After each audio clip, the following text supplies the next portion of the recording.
तो चलिए शुरुआत करते हैं आज के न्यूज पंच की और सबसे पहले बात करते हैं आज उस हादसे की जिसने एक ही परिवार के 5 लोगों की जिंदगी ले ली।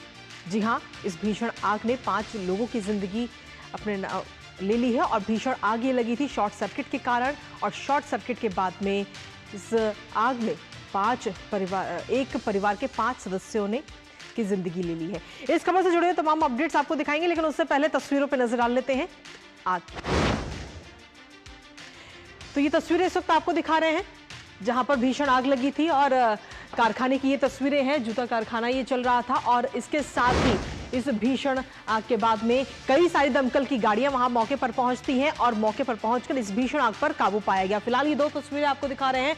इस आग के लगने के बाद में जिन लोगों की वहां पर मौत हुई उन सभी के शवों को भी बाहर निकाला गया है। ताजा अपडेट अपने संवाददाता से लेंगे, लेकिन उससे पहले आपको ये 2 तस्वीरें इस वक्त आपको दिखा रहे हैं कि किस तरीके से 5 मंजिला इमारत में ये भीषण आग लगी और इस आग ने एक ही परिवार के 5 लोगों की जिंदगी छीन ली है। फिलहाल उन सभी के शवों को बाहर निकाल लिया गया है। उत्तर प्रदेश के कानपुर के चमनगंज थाना क्षेत्र के गांधीनगर इलाके में ये भीषण आग लगी थी। ये तस्वीरें इसके साथ ही आपको बता दें कि इस हादसे में एक पूरा परिवार जो है वो जिंदा जल गया। बीती रात चमनगंज इलाके में जूता फैक्ट्री है, वहां पर ये भीषण आग लगी थी और शॉर्ट सर्किट इस आग लगने की वजह बताई जा रही है। बताया जा रहा है, जो जानकारी अभी तक मिली है कि वहां पर अचानक से शॉर्ट सर्किट हुआ था जिसके बाद में ये भीषण आग लगी। साथ ही हादसे में एक ही परिवार के 5 लोगों की मौत हो गई है, जिससे इस वक्त वहां पर कहीं ना कहीं गमगीन माहौल नजर आ रहा है। इसके साथ ही जूता कारोबारी दानिश, उनकी पत्नी और 3 बेटियां इसमें झुलस गई और उनकी मौत हो गई है। इसके साथ ही आपको बता दें कि बिल्डिंग में अन्य लोगों के भी फंसे होने की आशंका उस दौरान जताई गई थी, लेकिन फिलहाल इस भीषण आग पर काबू पा लिया गया है और काबू पाने के लिए हालांकि कड़ी मशक्कत जरूर फायर ब्रिगेड की टीम को करनी पड़ी। फिलहाल आग पर काबू पा लिया गया है। क्या कुछ लेटेस्ट अपडेट है वो भी आपको दिखाएंगे, लेकिन इसके साथ ही इस हादसे ने कहीं ना कहीं एक परिवार को पूरा ही खत्म कर दिया है। साथ ही एसडीआरएफ की टीम जो है वो राहत बचाव कार्य में अभी भी वहां पर जुटी हुई है। जो लोग इस वक्त इस बिल्डिंग में फंसे हुए हैं उनको भी वहां से निकालने की कोशिश लगातार की जा रही है। दरअसल इस 5 मंजिला इमारत में अवैध रूप से जूते का कारखाना चल रहा था और इस हादसे ने कहीं ना कहीं वो सब उजागर कर दिया है और सवाल कई सारे उठ रहे हैं इस हादसे के बाद में। हमारे साथ हमारे सहयोगी अब से कुछ ही देर में जुड़ेंगे, उनसे लेटेस्ट अपडेट लेंगे, लेकिन इसके साथ ही क्या कुछ कहना है तमाम लोगों का वो एक बार आपको सुनाते हैं इस हादसे को लेकर। शॉर्ट सर्किट हुआ, उसी से आग लग गई। पूरी बिल्डिंग में आग लग, डेथ हो गई 5 लोगों की। 3 बच्चे थे, दो जो है हस्बैंड वाइफ। भांजा मेरा, बच्ची एक 14 साल की थी, एक 11 साल की थी, एक 7 साल की लमसम। 8:30 पौने 9 का बीच लोग बताए मैं शॉर्ट सर्किट हुआ, उसी से आग। तो सीधे तौर पर ये शॉर्ट सर्किट इस आग के पीछे की वजह बताई जा रही है। हालांकि एक ही परिवार के 5 लोगों की इसमें मौत हुई है। अवैध रूप से ये फैक्ट्री चल रही थी, शॉर्ट सर्किट से ये आग लगी और कड़ी मशक्कत के बाद इस भीषण आग पर काबू पाया गया है। इसके साथ ही वो हमने तस्वीरें भी आपको दिखाई। हमारे साथ हमारे सहयोगी इस वक्त जुड़ रहे हैं, सीधा उनका रुख करेंगे, लेकिन उससे पहले एसीपी की तरफ से क्या कुछ कहा गया वो आपको सुनाते हैं। वर्तमान समय में जो भी आग बुझाई जा चुकी है, जानकारी हुई है, इसमें दानिश, उनकी पत्नी और उनकी 3 बच्ची, कुल मिलाकर 5 लोगों की मृत्यु हुई है। इनको मॉर्चरी भेज अभी जो फायर ब्रिगेड है और जो भी इसमें अन्य हमारी कॉन्सेप्ट टीम आई थी, वो जानकारी करने के बाद ही, जांच के बाद ही जानकारी हो चुकी थी किन कारणों से आग लगी। तो सारी बिल जो है आग क्यों लगी हुई है, किन कारणों से लगी है, तो जो भी इसमें एक्सपर्ट टीम बनी हुई है उसके द्वारा जो जाँच की जाएगी, जो फैक्ट आएंगे। और इसी पर ताजा अपडेट ले लेते हैं। इस वक्त हमारे साथ में हमारे सहयोगी विकास सिंह इस वक्त जुड़ रहे हैं लेटेस्ट अपडेट के साथ, सीधा उनका रुख करेंगे। विकास, क्या कुछ ताजा अपडेट है फिलहाल आपके पास में इस हादसे को लेकर, क्योंकि इस हादसे के पीछे बताया जा रहा है कि ये हादसा जो लगा है वो है शॉर्ट सर्किट की वजह से, लेकिन साथ ही ये भी जानकारी मिल रही है कि अवैध कारखाना जूते की जो फैक्ट्री है वो वहां पर चल रही थी और वहीं पर ये भीषण आग लगी। जी बिल्कुल, भीड़ भाड़ वाला इलाका है ये चमनगंज का, और जहाँ पर आग लगी है और 2 तलों पर यहाँ पर कारखाना चल रहा था और उसके ऊपर परिवार रहता था।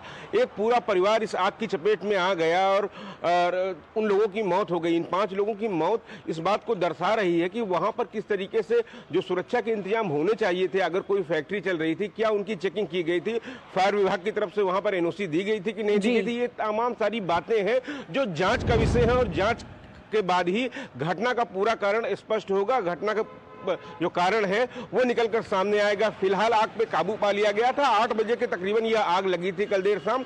उसके बाद कड़ी मशक्कत के बाद लगभग 20 दमकल विभाग की गाड़ियां वहां पहुंची, एसडीआरएफ की टीम पहुंची और 3 बजे पूरी तरीके से इस आग पर काबू पा लिया गया था। इसके बाद रेस्क्यू का काम चल रहा था और अब फिलहाल उन शवों को भी निकाल लिया गया है, जिसके आगे की कार्रवाई की जा रही है, पोस्टमार्टम की कार्रवाई की जाएगी। तो निश्चित रूप से यह हादसा दर्शाता है कि इस तरीके से भीड़ भाड़ वाले इलाकों में अगर इस तरीके से अवैध फैक्ट्रियां चलती हैं और वहां पर किस तरीके से इंतजाम किए जाते हैं, फायर सेफ्टी के क्या कुछ इंतजाम है, इन सब चीजों को एक बार फिर से खंगालने की जरूरत है। इस पर कड़े दिशा निर्देश देने की जरूरत है, क्योंकि 5 जिंदगियां जो चली गई हैं उनका कोई मोल नहीं है। और सबसे बड़ी बात है कि बिल्कुल वो वापस नहीं आएंगी। जब ये आग लगी थी तो अंदर सिलेंडर थे, एसी थे, वो सब की फटने की आवाज आई। पूरे आसपास के इलाकों को खाली कराया गया था जब दमकल विभाग की गाड़ियां वहां पर पहुंची थी और तकरीबन 500 मीटर के आसपास के जो एरिया था वहां तक धमाकों की आवाज गई थी। तो बहुत बड़ी आग थी ये।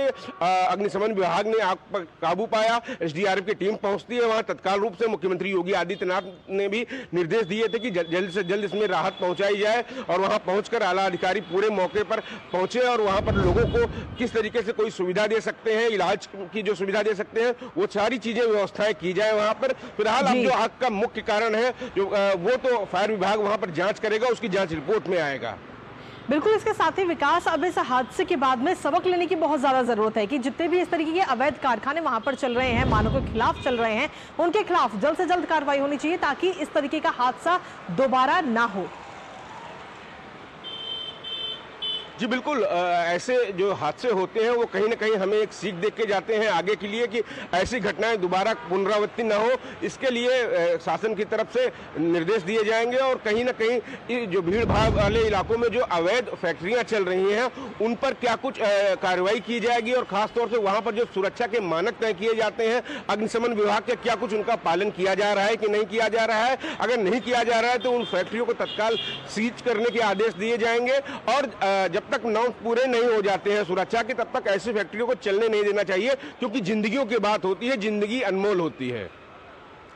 चलिए, फिलहाल बहुत बहुत शुक्रिया विकास, तमाम जानकारी और अपडेट्स हमारे साथ साझा करने के लिए, इस खबर से जुड़े हुए। और इसी के साथ चलिए अब अगली महत्वपूर्ण खबर का रुख करते हैं। जी हां, आपको बता दें अगली महत्वपूर्ण खबर 22 अप्रैल को पहलगाम में हुए आतंकी हमले के बाद से पाकिस्तान के खिलाफ कई बड़े और महत्वपूर्ण कदम उठाए गए। भारत ने पाकिस्तान के साथ सिंधु जल समझौते को रोक दिया और कई तरह की पाबंदियां भी लगा दी हैं। खुद प्रधानमंत्री नरेंद्र मोदी ने कहा कि आतंकवाद मानवता के लिए खतरा है और निर्णायक कार्रवाई करेंगे। तो वहीं अब देश के रक्षा मंत्री राजनाथ सिंह का भी बयान सामने आ चुका है।